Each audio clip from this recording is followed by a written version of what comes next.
ఉద్దర మాటలు చెప్పేటోళ్ళకు ఊపిరి ఆడకుండా చేసుట్లా హరీష్ రావును మించినోళ్ళే లేరు కావచ్చు తెలంగాణ రాజకీయాల. కుళ్ళు కుతంత్రాల ముచ్చట్లు చెప్పే కుత్కలు పడిపోయేటట్టు చేస్తాడు. ఆగో అట్లాంటిదే చేసిండ్రు సిద్దిపేటలో కాంగ్రెస్ మంత్రికి. చూడు ఏం జరిగిందో. అదే అందరూ కూడా మీరు గమనించాలి. 10 సంవత్సరాలు మనకు రేషన్ కార్డు ఇవ్వలేదు. మంత్రి గారు ఇట్లా అనుడితోనే అదే సభలో కూర్చొని ఉన్న హరీష్ రావుకు షిర్రున కోపం వచ్చింది. ఇక ఎట్లా సమాధానం ఇచ్చిన రోజు చూడుండ్రి. ఒక మంత్రి నుండి అబద్ధం ఆడుతుంది సార్. 6,50,000 రేషన్ కార్డు మేము ఇవ్వకుండా ఇప్పుడు రాజీనామా చేసుకోవాలి. అసలు అబద్ధం ఆడకండి. మేము మంత్రి పదవులున్న మనిషివి అట్లెట్లా అబద్ధం ఆడతావు?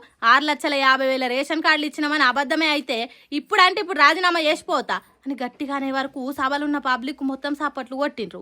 దానికి మంత్రి వివేక్ నోట్ల నుంచి ఒక్క మాట రాలేదు. పబ్లిక్ సప్పట్లు కొడుతుండే వరకు కోపం వచ్చినట్టున్నది.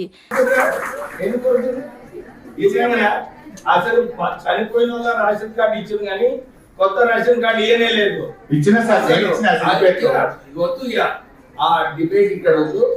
ఇచ్చినమని హరీష్ రావు గట్టిగా అంటుంటే కథ మొత్తం అడ్డం తిరిగేటట్టున్నదని దారి తప్పించేతానికి ఇప్పుడు ఆ డిబేట్ వద్దు అని చెప్పి చేతులెత్తేసిండు. ఇదంతా ఒక ఎత్తు అయితే పబ్లిక్ రేషన్ కార్డులు ఇచ్చే కార్యం చేస్తుంటే ఒక్క సర్కార్ మీద దుమ్మెత్తి పోసినంత పని చేసింది.